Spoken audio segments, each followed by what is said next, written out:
नमस्कार, आप देख रहे हैं एनडीटीवी एक्सप्लेनर तह की बात। मैं हूं सुशील बहुगुणा।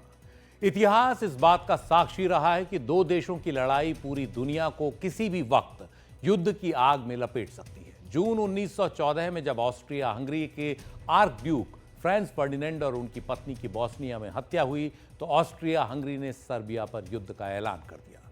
इसके बाद जर्मनी, रूस, France, Belgium, great Britain, America समेत दुनिया के कई देश अलग अलग खेमों की ओर से इस युद्ध में उतर आए। सितंबर 1939 में जब जर्मनी ने पोलैंड पर आक्रमण किया और जवाब में ग्रेट ब्रिटेन और फ्रांस ने जर्मनी पर आक्रमण कर दिया तो दूसरे विश्व युद्ध की शुरुआत हो गई। दूसरे विश्व युद्ध के खत्म होने के 80 साल बाद एक युद्ध के कारण दुनिया एक बार फिर उसी तरह की खेमेबंदी में फंसी दिख रही है, उसी तरह के तनाव में फंसी दिख रही है।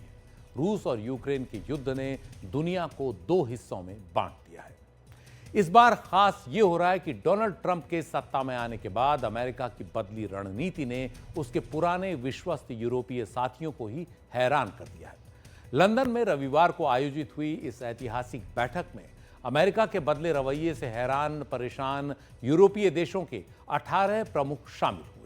ब्रिटेन के प्रधानमंत्री कीर स्टारमर की ओर से बुलाई गई इस बैठक में यह साफ कर दिया गया कि यूरोपीय देश पूरी एकजुटता के साथ यूक्रेन के साथ खड़े हैं। जेलेंस्की के वॉशिंगटन दौरे में जिस तरह का व्यवहार डोनाल्ड ट्रंप और उपराष्ट्रपति जेडी वांस ने किया, उसके तुरंत बाद हुई इस बैठक में यह साफ कर दिया गया कि अमेरिका भले ही यूक्रेन की मदद से पीछे हट जाए, लेकिन यूरोपीय देश यूक्रेन को अकेला नहीं पड़ने देंगे। किसी भी प्रस्तावित शांति समझौते में यूक्रेन की संप्रभुता और सुरक्षा से कोई समझौता नहीं किया जाएगा। यूक्रेन को मदद जारी रहेगी और उसे मजबूत करने के लिए रूस पर आर्थिक दबाव बनाए रखा जाएगा। इसके अलावा भविष्य में किसी आक्रमण को रोकने के लिए यूक्रेन को सैन्य सहायता दी जाती रहेगी। इसके लिए इच्छुक देशों का एक गठबंधन तैयार किया जाएगा। हालांकि अभी ये साफ नहीं है कि इच्छुक देशों के गठबंधन में कौन कौन से देश शामिल रहेंगे और यूक्रेन में कितने सैनिक या हथियार भेजे जाएंगे या भेजे जाने की तैयारी है। कीर स्टारमर ने यह भी बताया कि किसी भी योजना को कामयाब बनाने के लिए अमेरिका की ठोस मदद भी जरूरी होगी। इस सिलसिले में एक औपचारिक योजना तैयार कर अमेरिका के सामने पेश की जाएगी। इस बीच वॉशिंगटन में अपने सम्मान के साथ हुए खिलवाड़ के बावजूद वोलोदिमीर जेलेंस्की ने भी अमेरिका से अपनी उम्मीदें पूरी तरह खत्म नहीं की हैं।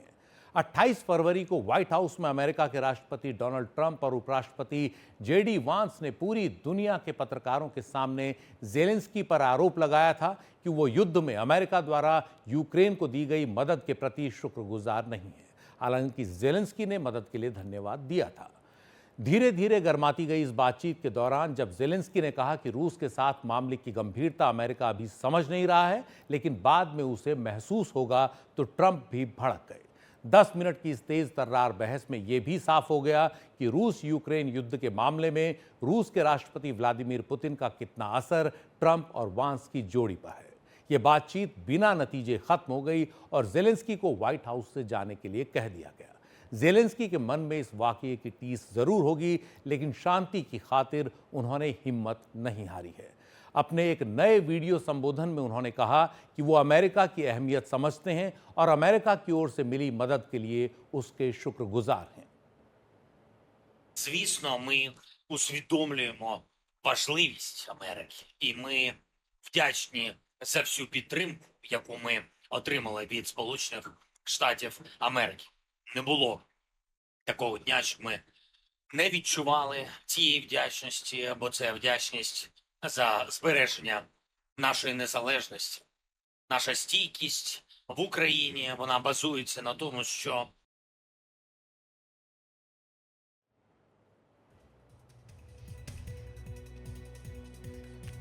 जेलेंस्की ने यह भी कहा कि हमें शांति चाहिए, अंतहीन युद्ध नहीं। इसीलिए हम कहते हैं कि सुरक्षा की गारंटी इसके लिए जरूरी है।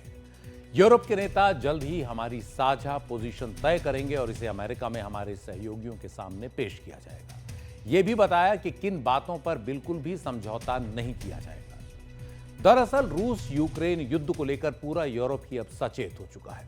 इस सिलसिले में 6 मार्च को यूरोपियन काउंसिल की भी एक विशेष बैठक बुलाई गई है। यूरोपियन काउंसिल के अध्यक्ष एंटोनियो कोस्टा ने बताया कि इस बैठक में यूरोप की रक्षा क्षमता को बढ़ाने और यूक्रेन के लिए स्थायी शांति के लिए फैसलों को मंजूरी दी जाएगी। ब्रसेल्स में होने वाली इस बैठक में यूरोपियन यूनियन के सभी नेताओं के अलावा यूक्रेन के राष्ट्रपति जेलेंस्की भी मौजूद रहेंगे। एंटोनियो कोस्टा ने कहा कि वो रूस पर समझौते का दबाव बनाने की ट्रंप की कोशिश का स्वागत करते हैं, लेकिन व्यापक विचार विमर्श और यूक्रेन के लिए न्यायपूर्ण और स्थायी शांति के लिए हम भी बातचीत में शामिल होने की इच्छा रखते हैं।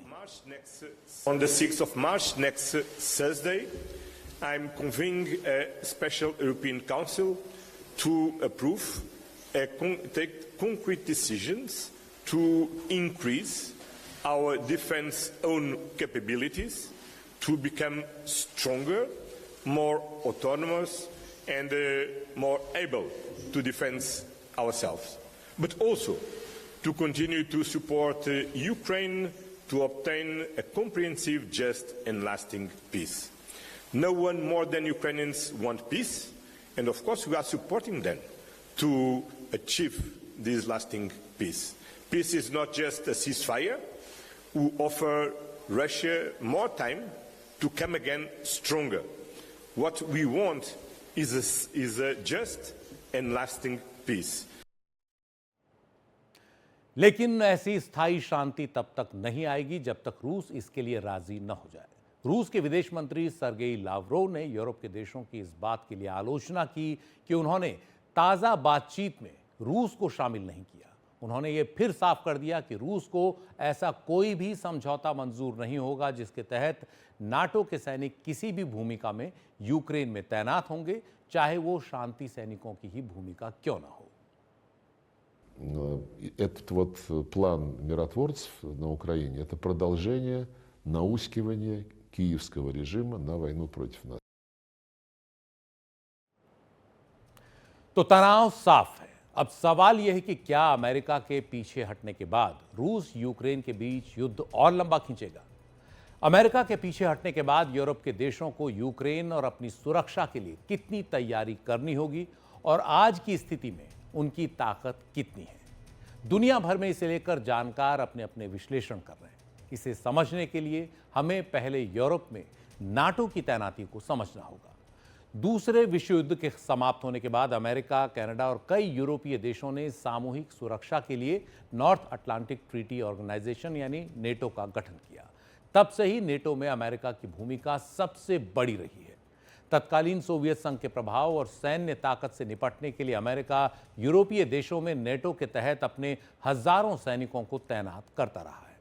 अमेरिकी विदेश विभाग की defence man power data centre के मुताबिक जुलाई 2024 तक पूरे यूरोप में अमेरिका के करीब 65,000 सैनिक स्थायी तौर पर तैनात रहे। इसके अलावा अमेरिका के अत्याधुनिक हथियार और सुरक्षा उपकरण भी रणनीतिक लिहाज से अहम इलाकों में तैनात किए गए।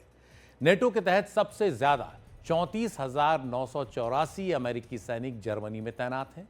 इसके बाद इटली में करीब 12,000, ब्रिटेन में करीब 10,000 सैनिक तैनात हैं।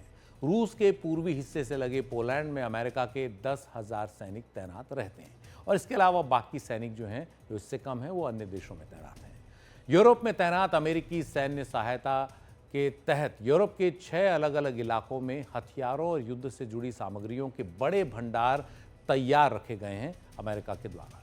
इनमें टैंक, बख्तरबंद वाहन, 8 एयर स्क्वाड्रन, 4 नेवी डिस्ट्रॉयर्स शामिल हैं। और ख़ास बात यह भी है कि करीब 100 टैक्टिकल परमाणु बम, टैक्टिकल न्यूक्लियर बम जो हैं अमेरिका ने यूरोप में तैनात किए हुए हैं।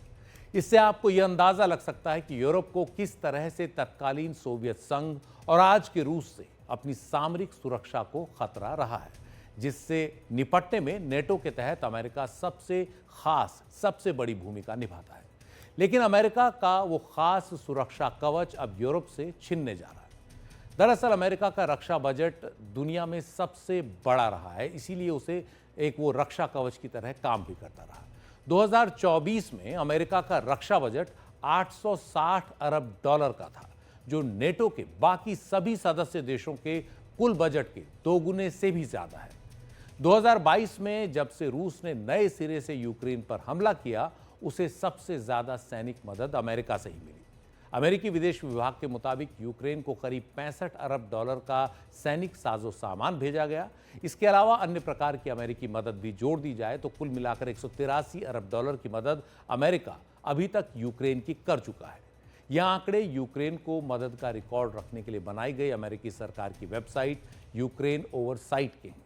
और जब जेलेंस्की से बात चल रही थी तो इन्हीं आंकड़ों को कहीं ना कहीं ट्रंप और जेडी वांस जो है उनके सामने रखना चाह रहे थे। उधर यूरोपियन यूनियन की बात करें तो यूरोपियन कमीशन के मुताबिक वो अभी तक यूक्रेन को कुल 141 अरब डॉलर की मदद भेज चुका है, जिसमें से 51 अरब डॉलर सैन्य सहायता के तौर पर है। तो यूरोप ने भी बड़ी मदद की है, लेकिन बिना अमेरिका के अब वो आगे और कितनी कर पाएगा, ये बड़ा सवाल है। अब देखते हैं कि नेटो के यूरोपीय साथी कितने ताकतवर हैं। नेटो के यूरोपीय सदस्य देशों के पास कुल सक्रिय सैनिकों की तादाद करीब 20 लाख है। इनमें से एक हिस्सा नेटो के तहत तैनात रहता है। नेटो के ताज़ा अनुमानों के मुताबिक सबसे ज़्यादा सैनिक तुर्की और पोलैंड के इलाकों में है, या तुर्की या पोलैंड में है। तुर्की के पास 4,81,000 और पोलैंड के पास 2,16,000 सैनिक हैं। इसके बाद फ्रांस के पास 2,05,000 और जर्मनी के पास 1,86,000 सैनिक हैं। ये यूरोप में सबसे ज़्यादा सैनिक रखने वाले देश हैं। इटली के पास 1,71,000 हैं। ब्रिटेन के पास 1,38,000 हैं। स्पेन के पास 1,17,000 और ग्रीस के पास 1,11,000 सैनिक तैनात हैं। तो ये यूरोप के वो देश हैं जिनके पास सबसे ज़्यादा सैन्य क्षमता है जवानों के तौर पर। Global fire power defence index के मुताबिक नेटो में शामिल यूरोपीय देशों के पास कुल 7,000 लड़ाकू विमान, 6,800 टैंक और बख्तरबंद गाड़ियाँ, 2,170 जो जंगी जहाज हैं वो, 6 और एयरक्राफ्ट कैरियर हैं। तो ये उनके पास जो सैनिक साजो सामान है बड़ा, ये उसकी गिनती है।